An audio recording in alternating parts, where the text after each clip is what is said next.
No, I do it myself. Oh, I forgot about that. I'm going to make 2026 NFL Draft Countdown Clock. I'm going to make sure Great Lawn near Acrisure. The NFL Draft is in April the 23rd through the 25th in 2026. Oh, okay, it won't affect me. that I say machine. You can't have. Guys, he should have pump faked and then went for that guy way out there. What the heck, guys? Alright, guys, oh, they took a timeout. So I'm gonna come on with you guys rather soon. Just for some little additions here. And then, yeah, that'll pretty much be it for tonight. I might honestly read my book again with you guys. Not sure. But I am watching this in my room now. So, I know I've never done a watch my video. So, first quarter was really crazy. You know, 4th down conversion for the Finns. And they had a lot of really good run stops. And then there was a 4th and inches and then a 4th and 3 that Pittsburgh got. But then he got sacked 2 times. But the one time got him out of field goal range. And then the Dolphins kicker just beat his own record with a 53-yarder. So yeah, it's been a good game so far. I'm very surprised with their defense. And it goes off exactly what my grandma said, that, you know, it kind of goes in waves. Jacksonville used to not be that good too, and now they're, what, top of the South, I think? Yeah. AFC South, yeah. Anyhow, guys, talk to you guys. Wait, is Miami in with the Jacksonville? I mean, they would have to be. Oh! Alright, guys, talk to you guys later. How in the heck did he do this? Look. Oh my gosh.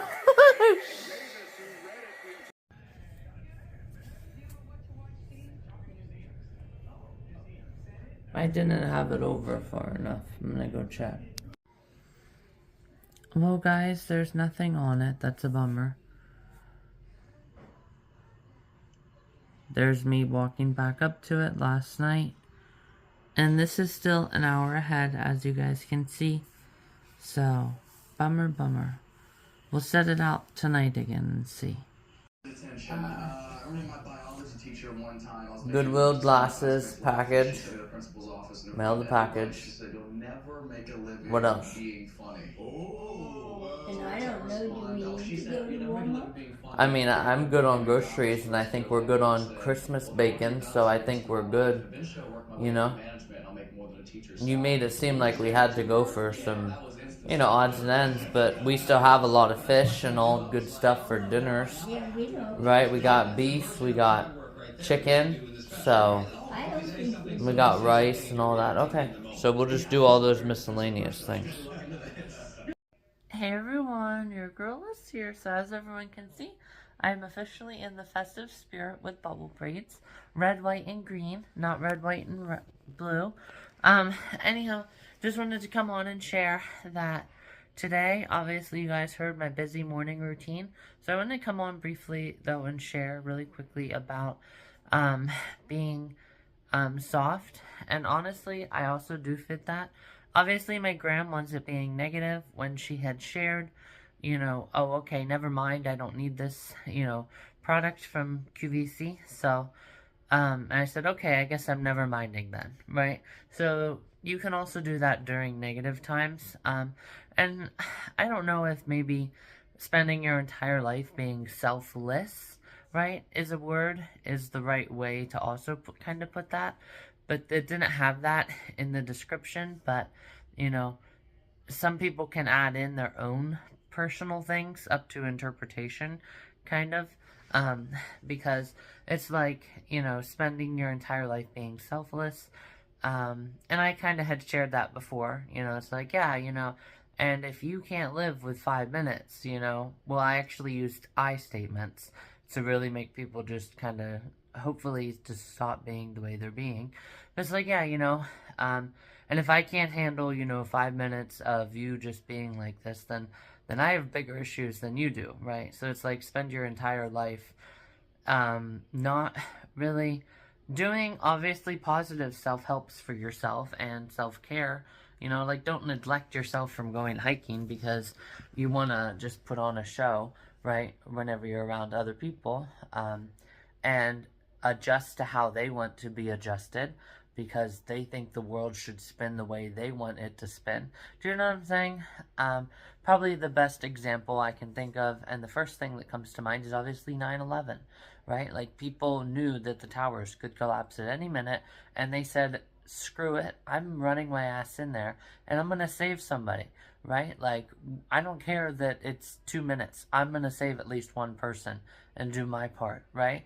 And sadly, a couple of them didn't make it out, and that was being selfless. You know what I'm saying? So, yeah, I definitely would agree that I fit that. You know, just kind of spend your entire life being selfless, and spend your entire life as like, yeah, you know, and I'm actually quite selfish, right, for wanting to try to engage in conversation with you.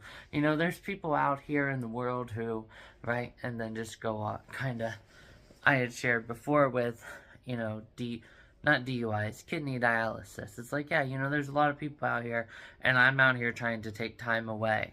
You know, I have some real big issues, right? So it's just like, yeah, you know, almost neglect yourself, to an extent on certain things, you know what I'm saying?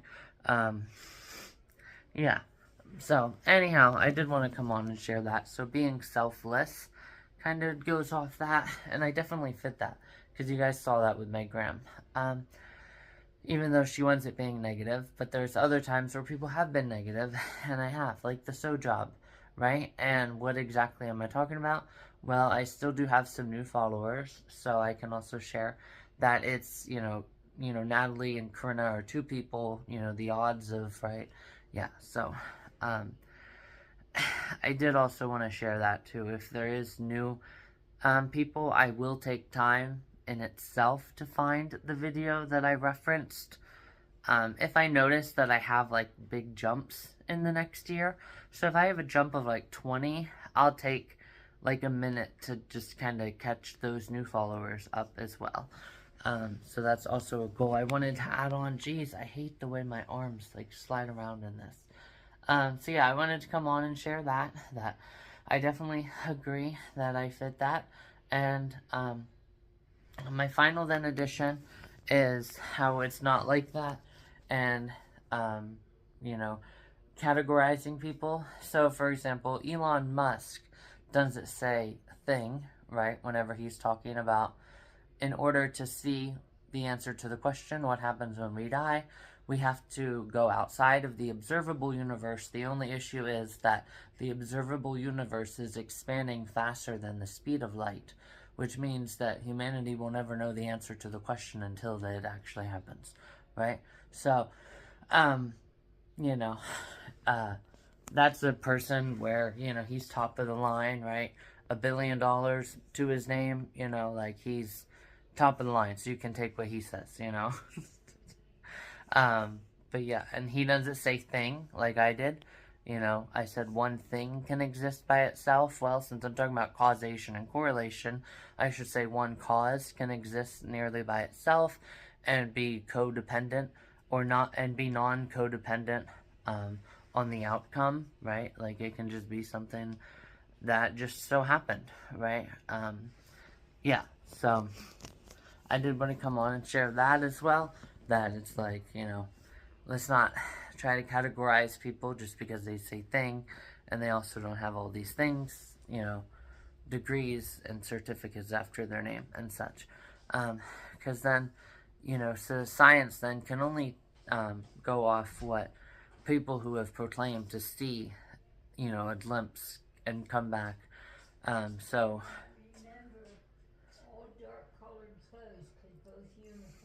I know. So, for example, people people who have near-death experiences, others who are around them have to use scientific things to kind of like, that's unseen to humans, to be able to kind of like fact check, right? So it's like Chernobyl.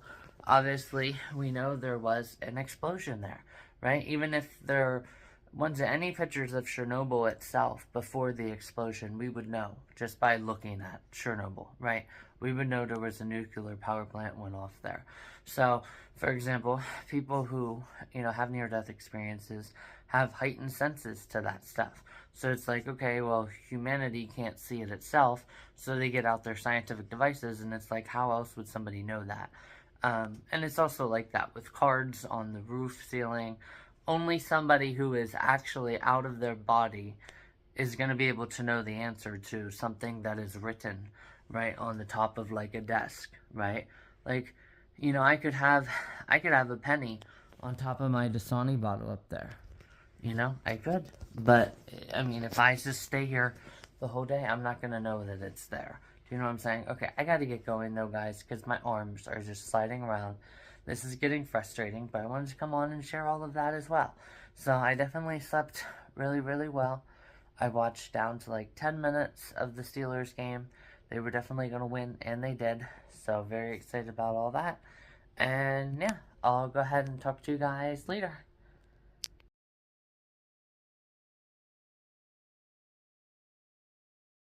Hey everyone, your girl is here. It's now 10:07, only 2200, but taking it slower today. I'll definitely go ahead and get all my exercise this afternoon, and that's good as well for my run on Thursday. So I want to do my push-up video with you guys, and then probably just read a book, and this will probably be the most relaxed Vlogmas day yet. So I'll go ahead here and do my push-ups with you guys, then I'll read a chapter of my book, then I'll probably just spend the rest of the day getting my exercise. So definitely be a good reset, and then obviously I just have one more day. Or am I going to run tomorrow? Well, I don't really ever share the exact days that I'm going to run or the exact times for obvious reasons, but yes, I will probably run, rather soon, within the next 50 hours. So wanted to come on and make sure that I did my push-up video with you guys. And then, oh my god, holy cow, look at that, guys. From in here, woo, jeez, that's beautiful, guys. That sun though came right in my eye when I looked up. Alright guys, so holy cow, that's beautiful. I bet you there's one on the other side. It's probably a sundog. Guys, that is so bright. Look how bright that is. That's beautiful. Alright guys, so here we go.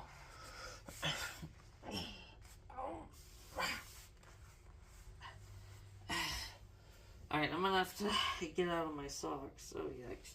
Okay, yeah, I'm gonna have to get out of my socks, guys. Let me get out of my socks here with you guys.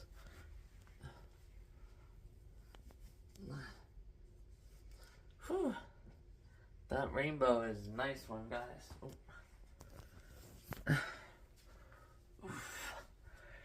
Alright, guys, so now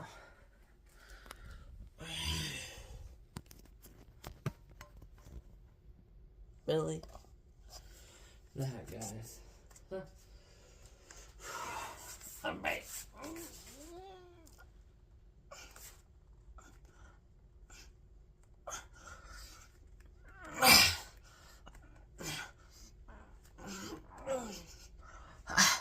9. Look at me just crush that right out, guys. Whew.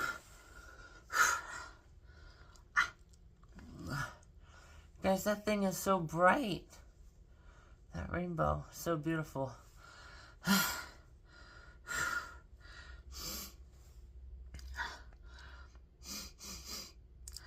Alright guys, there's 9. Let's do the rest.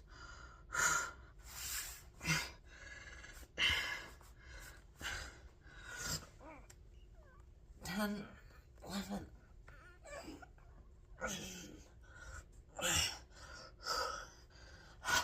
There we go, guys.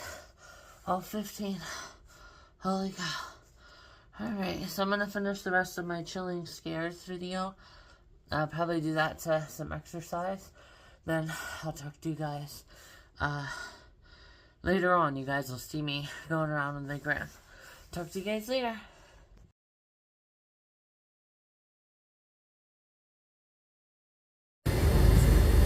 Hey everyone, your girl is here. 10:50. It is now just after 11 and I have 4,500 steps. I'm gonna go ahead here and do my med minder with you guys. Or well, not do my med minder with you guys, just do my med minder. And then I'm gonna go ahead here and do, you know, little films as my grandma and I go about our day. And I'll keep you guys in the loop. And then once I get home here this afternoon, we'll go ahead and do my book reading, and then later on this week we'll go ahead and we'll do our craft. So maybe, you know, maybe today, honestly, I could pick up those pictures and then I have it here for tomorrow. Probably won't do the craft tomorrow, but might do the craft tomorrow with you guys. So anyhow, guys, talk to you guys later.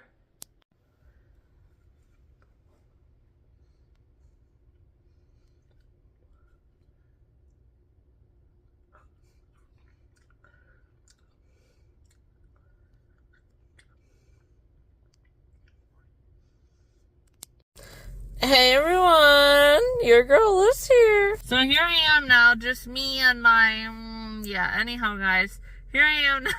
I haven't done one of those in a while, so I wanted to do one of them.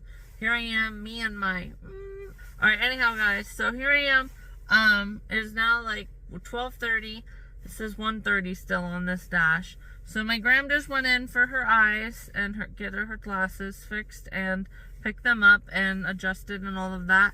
And then we already tried at one UPS store, but they didn't have what we wanted. So, or they couldn't mail the stuff out. So I went ahead and told her that we would just go get our glasses. And then we'll stop at the Goodwill on the way home. And that'll pretty much be today's video. I probably will include a reading after this. So, yeah, my first too relaxed video of Vlogmas for my first ever, but that's okay. I mean, I've had some very productive, you know, first half of Vlogmas, so it's okay to do at least one, you know, kind of too laid back, you know, but that's nice. I don't know if it's too laid back is the right word, but it's definitely a very, very, very nice time, guys. So I'm gonna go ahead here and get some more films with you guys, but I just want to do a nice little update, and then I'll get reading with you guys when I get home. Talk to you guys later. Yeah, I mean, that's crazy. How did that fall and not break? Okay, just take. And that's a really tall building. That's crazy. Well, no, this is in the parking lot. That's crazy. So I have Wednesday or Friday. The Friday, so that would be the 56.92. You want to do that? And then this Is this Yeah, we have the same the- place or no? It is. Couple of games. Okay. Can I get your phone? Hey everyone, your girl is here. It's 2:49 with 10,500. I went ahead and put out my trail cam on my back porch. I'll go ahead and include a photo of that here at the end. And then I also have, or I have since gotten my trash can back and my recycling back. I'm going to do a 2 for Tuesday just because the short chapters are a little bit shorter. And then tomorrow's also going to be rather busy, so I have to go to Walmart. I'm going to do my photos at Walmart. And then my grandma and I still have to put out our swags and everything at because a lot of people in my family have since gone, but they don't take advantage of, you know, showing respect for their loved ones for some unknown reason. So they choose to put it all on my gram. So my grandma and I have all these different people that we do. In case anybody is ever wondering, why did I have like 4 swags in my, you know, well, with my gram. So why did my grandma and I have 4 swags in the pictures last year? Well, it's because, you know, they just put it all on her. And they also don't treat her brother right, but that's a whole different story for a whole nother time, guys. But anyhow, basically, long story short is, you know, he gets enough money that, because he has a tower on his property, it's like $1,200 every single month. And he could live off the interest on all of that, but the money doesn't go to him so it's quite literally sad, guys. Very sad situation. But anyhow, so yes, we have to do that, and then we'll have to go to Walmart, and then I always said to put out ice melt later on tonight. So it's definitely just going to be a nice 2 little days, but that's okay, to have that every once in a while, and then, get everything ready for Christmas. So, usually the first 15 days you can usually do, more prep and just, and then you have to get to other certain kinds of prep too, which that's what we're doing. So that's okay to do. So anyhow, guys, without further ado, I'll go ahead here and read with you guys. It is shorter chapters, so again, we're doing a 2 for Tuesday. I went ahead and looked forward. The first one's only like 6, and then the next one's not that long. So we'll go ahead here and read my book with you guys, and then I'll get this edited, and that'll pretty much be today's film. And I'll definitely later on tonight make my additions from Sunday, because I never actually did that, so I never shared with you guys, the videos that I was going to watch before work. I did watch 3, and they were street interviews, but I'll get to that tomorrow too. So we'll go ahead here and get going, and anyhow. So I ran until my legs and lungs are on fire, not caring that I'm heading in the wrong direction, away from my car. A new emotion arises from the pit of my stomach, choking the breath out of me, and even when I stop and double over, hands on top of my thighs, I can't recover. Instead, my ears rang in a tiny high pitch. The world begins to spin, and my thoughts refuse to fall into order. I examined my dead phone like it holds all the answers, but there isn't even enough battery power to call 911. As soon as my breathing is somewhat near normal, I turn around. The sight of my car sitting on the curb where I left it is enough to make me cry with relief.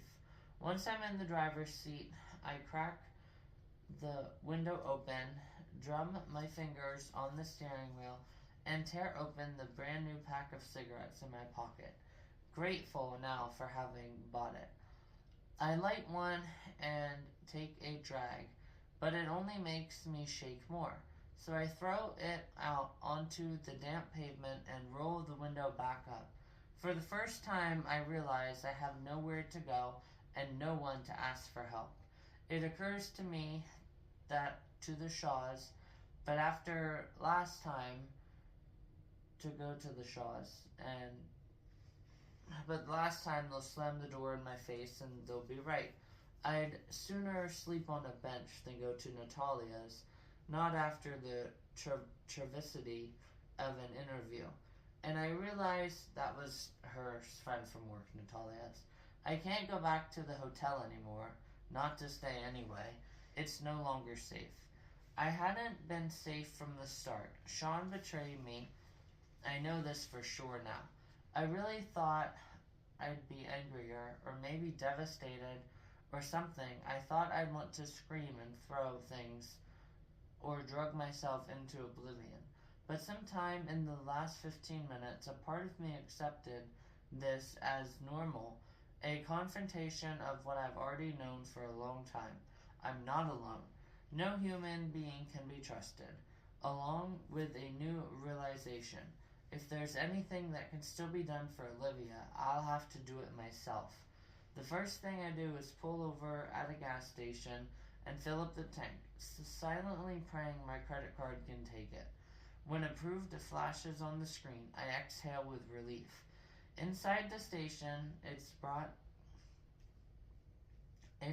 and empty. My gaze wanders the display of chips and candy, the fridge filled with energy drinks. Ma'am, is everything okay? I look up, only now noticing there's an actual human behind the counter.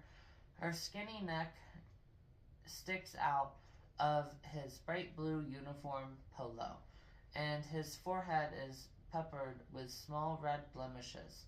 He can't be out of high school yet. Yeah, everything is fine, I mutter. Here it comes. He's going to either hit on me or worse. Nervously, I check the exit routes. There are cameras overlooking every inch of the place, blinking in corners. Are you sure you're okay to drive? What the hell does he want from me? I'm fine, I snap. And then I look and glimpse myself in the mirror, one way near the counter. My hair is a mess, strands like antennas escaping from my messy ponytail, and there's a smudge of dirt on my forehead. When I look down, twigs of cobwebs cling to my shirt and jacket, and there's a rip in the shoulder. I don't even remember it ripping. Did I snag it in the house or somewhere? Do you want me to call somebody? At last, I clue in that he doesn't mean ill. I release a deep breath. Actually, I could buy a charger. I hold up my phone for one of these. He looks uncertain, but turns around and examines the impulse items displayed over the counter. Single-pack condoms, aspirin, batteries, headphones. Here, he says, and slides a generic brand charger across the counter. He waits while I eye it with wariness. It's on the house, he says with a shaking lung. I mean, it's on me. I don't remember thanking him, but I hope I did. My next stop is a fast food restaurant tacked on at the end of a strip mall. All the other windows are either dark or covered with metal shutters and padlocked, or just boarded up. The fast food place is the only beacon of life. Through the windows, I see a few tables are busy, even though my car is the only one of 3 in the parking lot. I go in and get a Diet Coke. I won't drink because it's the cheapest item on the menu, and I don't want the staff harassing me. Then I find a table near a power outlet where I plug in the charger. As soon as my phone is working again, I ignored the missed calls, the messages, and opened the browser. I can't deal with Sean right now. I can't listen to him lying to me again, pretending that he cares, that all of this is about something else.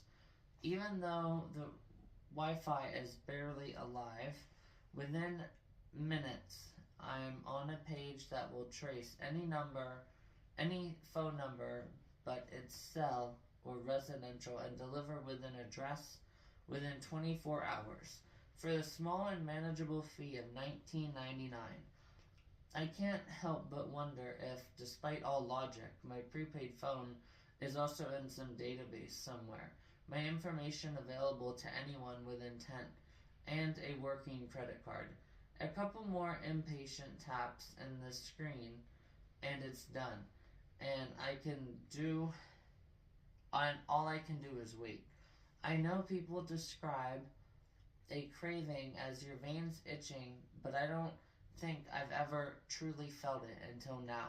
My head is humming, the usual symptoms of anxiety spilling over the realm of the physical. First, my hands go clammy, then I start to shiver despite the fact that I'm sweating. When I take off my jacket, my t-shirt has crescents of damp under my arms, and dizziness settles in the space right under my arms. No, behind my forehead. Usually nausea comes next, no matter what I can't remember the last time I ate. In my jacket pocket, I still have a few pills stashed away under the lining, but am not going to take anything. I want to be awake for this. I have to be. After 2 hours, the number search still hasn't returned anything. If there's anything to return, I remind myself, as I refresh my email for the millionth time, the place empties out. The girl behind the counter starts to give me those looks. I end up sleeping in my car parked at the end of the parking lot. There's no other way to get comfortable in a reclining seat that hasn't reclined in about a decade. And suddenly my legs and elbows and hips, bones are everywhere. All angles and no flesh, and no matter how I twist myself, an arm or a foot keeps falling asleep before I have a chance to. Gnashing my teeth, I take the last anxiety pill, trying not to think of the rest of my stash in my hotel room. Not to imagine a cleaning woman finding it or pocketing it, or worse. Sean discovering it when he inevitably comes over with his key and turns the place upside down looking for me. But tomorrow it will no longer matter, I tell myself. Maybe I should stay up, watch the sunrise. That could very well be my last. But I barely have time to finish the thought when exhaustion of the chemical buzz of my meds pull me under. Tomorrow I'm going to find him. I'm going to find Olivia and set us both free. If it kills me, at last. I can't see if that's his third. That's only 12 minutes, so this will be good, guys. We're definitely getting intense. We're getting to the ending here. I'm very excited. Alright, so the morning is dizzying and gray. My mouth tastes like ashes, and my head pounds with a dull pain. I only turn on my phone long enough to check my email. The address associated with the cell phone number came in, and I groan inwardly when I see where it is. A small town about 100 miles from Seattle, right here, so close. Close enough to drive a skinny 13-year-old girl in the trunk of a car, leave her on the side of the road, and make it back before dinner. And then resume your life as nothing happened. Well, that's not going to work this time. The chirping of my phone, once, twice, 3 times, as more missed calls and message alerts come in, pulls me out of my thoughts. Sean's name and number over and over again. And all I have to do is tap my fingertip to hear his voice again. He will probably yell at me or worse, yet do some false kindness thing. I picture that empathy filling his dark brown eyes as if to say, look at me, I really get you, and I really know what you're going through. Now, do exactly as I say. I can't, and I won't. I'm done stumbling blindly along with what everyone tells me. I'm not going to get anywhere, and now it won't help Olivia. Before I set out on the 2-hour drive, I go back inside the fast food place and make myself eat something. Unable to shake the eerie feeling of it all, my last meal could very well be squash, greasy breakfast sandwich, and hash browns. So that's that. I get a giant coffee, too hot to drink right now, and put it in the cup holder, wishing I had something more effective to keep me focused. My hands slip all over the steering wheel as I pull out of the parking lot. Maybe I should call someone, just to let them know where I'm going. But who am I going to call? Sugar, maybe? Sugar, maybe? My bad. I'm going to I'm sure as hell shed a few tears at the loss of his best customer. The thought makes me chuckle grimly as I sip the scalding coffee, taking a certain enjoyment in the way it burns the roof of my mouth. I can't stop poking and prodding it with my tongue until the skin peels, and then it feels like I have a mouthful of needles. However, as I leave the city limits, a kind of calm takes over me.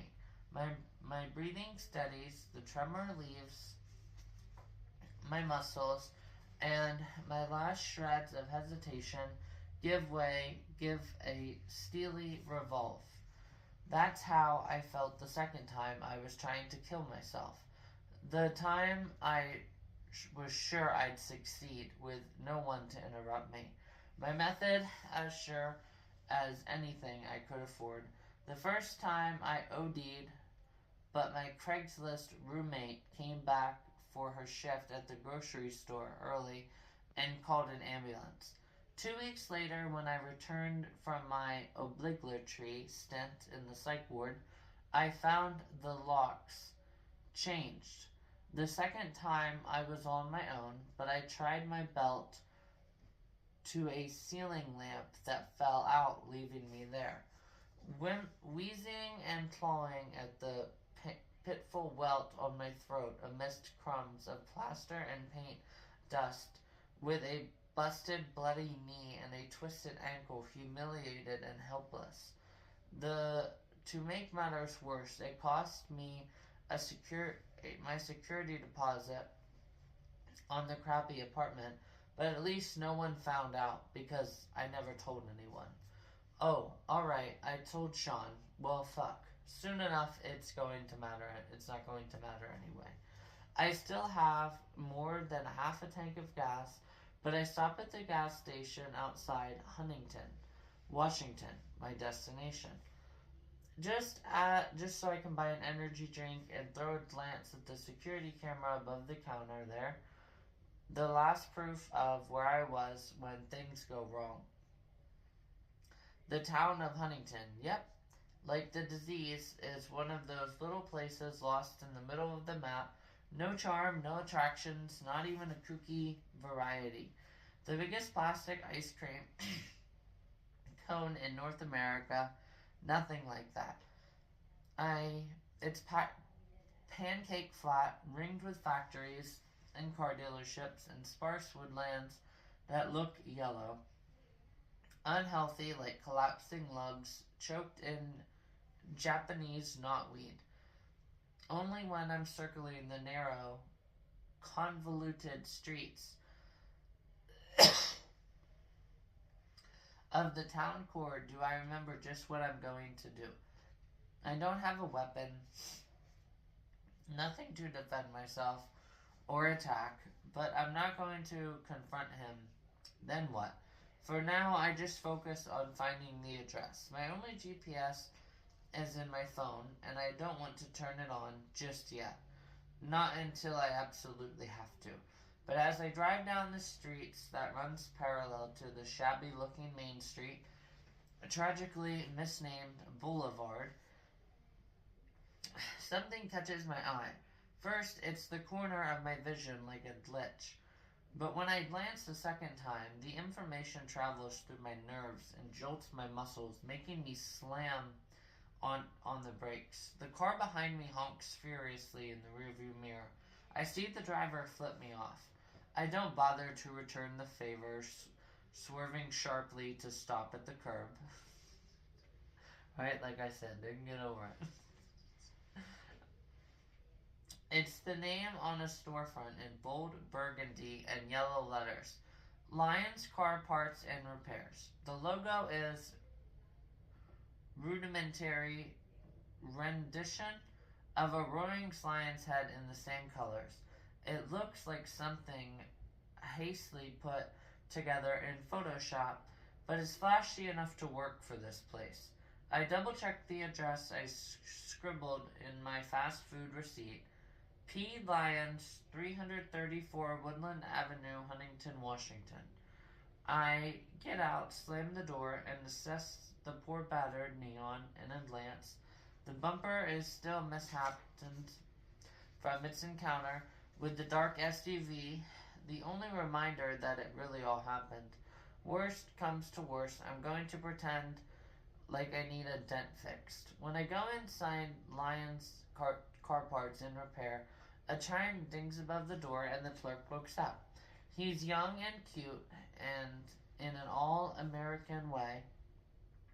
Blue eyes and biceps, with a hint of a tattoo peeking from under the sleeve of his dark navy t-shirt, to give that hint of bad boy that drives small-town girls wild.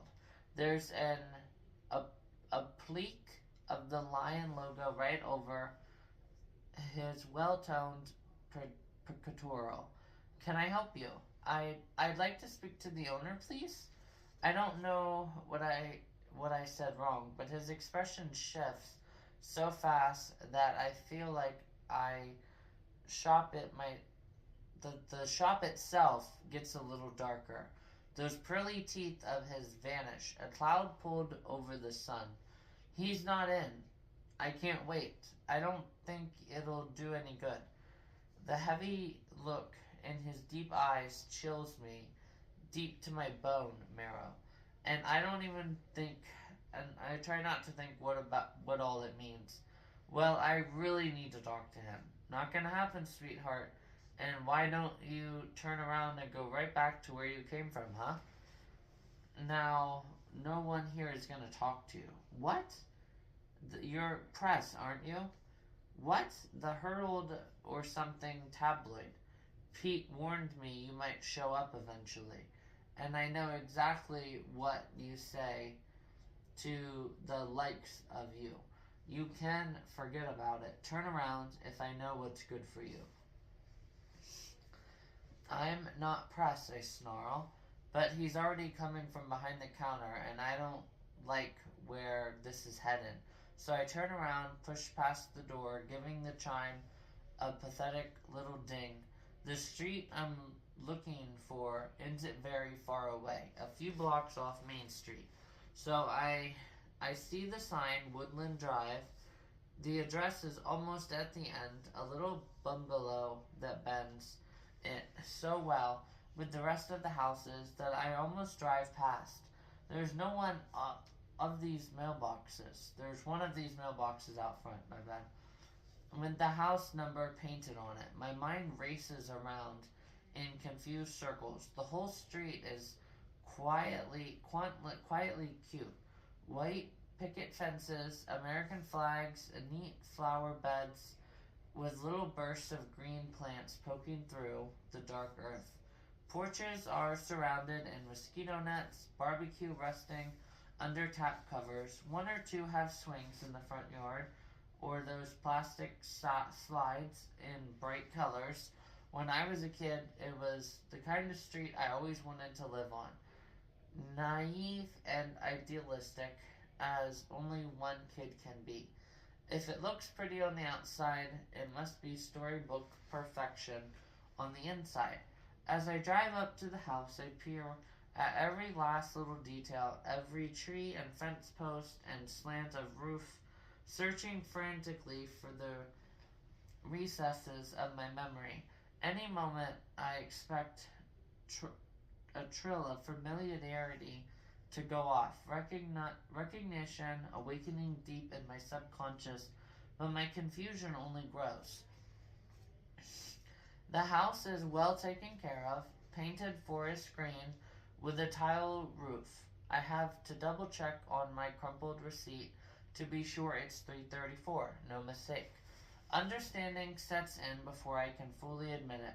Wherever it is, it's not what I thought it can be.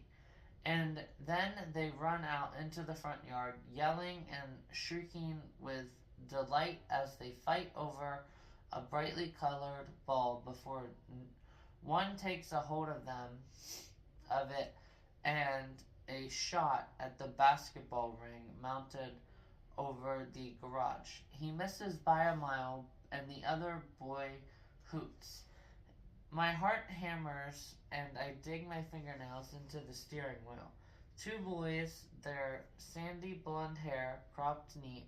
They can't be much older than Olivia from the looks of it. They're dressed well in new jackets, fit for this still chilly weather, and clean sneakers that probably won't stay clean for long. I squeeze my eyes shut, but the boys don't disappear when I open them again. Confusion turns into frustration, as if there's something I need to grasp, but it keeps slipping out of my reach. The other boy takes a shot at the ring. The ball dances around the edges, and by some miracle falls in, resulting in a burst of atrocious joy from both. I'm struggling to make sense of what I'm seeing when the front door opens and a figure appears in the doorway. I thought my first instinct would be to hit the gas pedal, but instead, I sit there paralyzed with doubt. The man walks down the paved path to the front of the gate, opening it with a two-note creak of hinges. He peers at me from under his prominent brow bone, mistrustful and hesitant. He's dressed in a navy jacket with the lion logo on the left side, and I can't tell he's fit in spite of the subtle beer belly. The jacket can't quite hide. He holds himself like that. His hair is salt and pepper, leaning heavily towards salt, but it's thick and full. He looks like he hasn't shaved for a few days. His beard starkly darker than his hair. My breath escapes in a long sigh, leaving me lightheaded. He raps on the window of my car. "Hey," he says in a voice muffled by the glass, powerful and deep. "Hey," he raps again, more insistent. Finally, I snap out of it and roll down the window just a crack. "I thought you might show up eventually," he says. There's no malice in his tone or his words, but I'm still afraid to look him in the face, staring instead at the dashboard. Laney, it's Laney, right now?" I give a terse nod. "Why don't you come in? We have a lot to talk about." Oh my god! Guys, this is so good. Oh my gosh. Wow, guys. Oh my. This is getting intense. Oh my god. Guys, this is so much fun. Alright, guys, so that's about 28 minutes. Yeah, I can see 28:14. So I'll go ahead here and add this. Oh my god, guys, I'm so excited. This is going to be a really good book, guys. So I'll go ahead here and get going, 2 for Tuesday, and then I'll talk to you guys later. And we're going to try to do stuff at the cemetery.